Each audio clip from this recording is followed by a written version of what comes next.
berjudul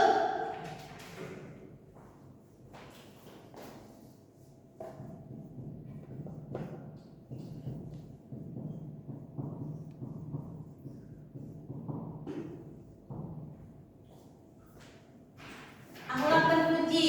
Ada yang tahu akhlak terpuji itu apa? Tidak tahu. Akhlak terpuji itu adalah sifat dan sikap yang baik, yang mencerminkan kepribadian kita sendiri.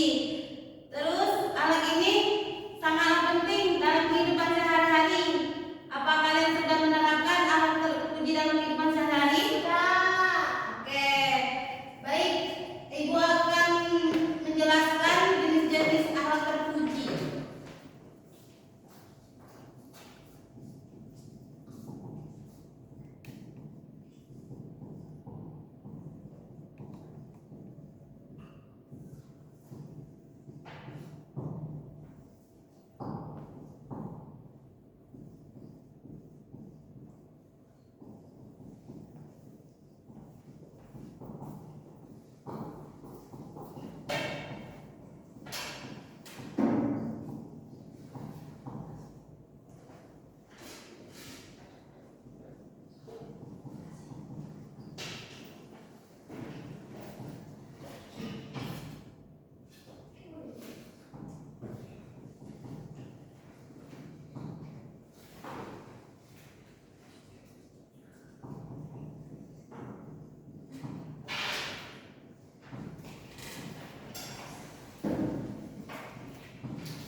Oke, ada yang tahu apa itu sabar?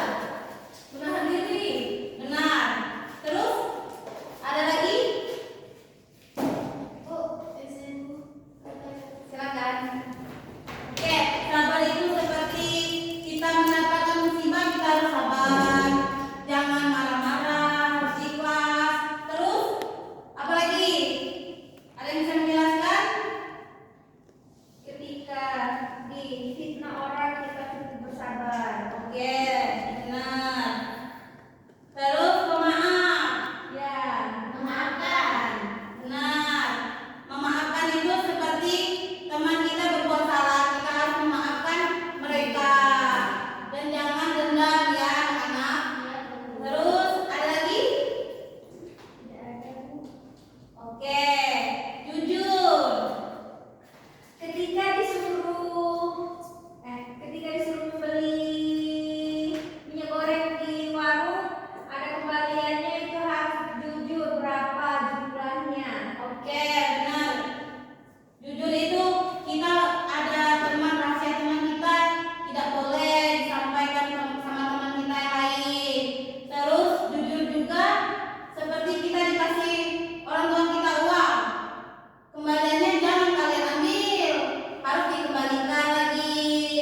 Itu kalian ngomong sama orang tua kalian tidak ada, padahal ada kembaliannya. Itu dari sifat jujur. Terus dapat dipercaya, sama seperti jujur tadi, dapat dipercaya. Terus ikhlas. Ada yang tahu ikhlas? Ada, Bu. Ketika kita kayak dikasih cobaan, yaitu harus sabar dan ikhlas. Sabar dan ikhlas itu selalu berdekatan. Benar. Contohnya kehilangan mobil dan kehilangan motor. Nah, kalau itu namanya kita mendapatkan musibah, kita harus ikhlas dan sabar menghadapi cobaan itu ya. Terus rendah hati. Rendah hati itu adalah seperti kita orang kaya seandainya, tidak boleh sombong. Terus rendah hati itu apa ya? Rendah hati itu pokoknya kita nggak boleh angkuh lah, nggak boleh tinggi. Ada yang bisa menjelaskan? Coba, boleh. Apa bisa menjelaskan rendah hati ini apa? Rendah hati itu tidak merasa selalu berada di atas kayak gini, misalnya merasa lebih pintar,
Yakin sudah jelas dan paham?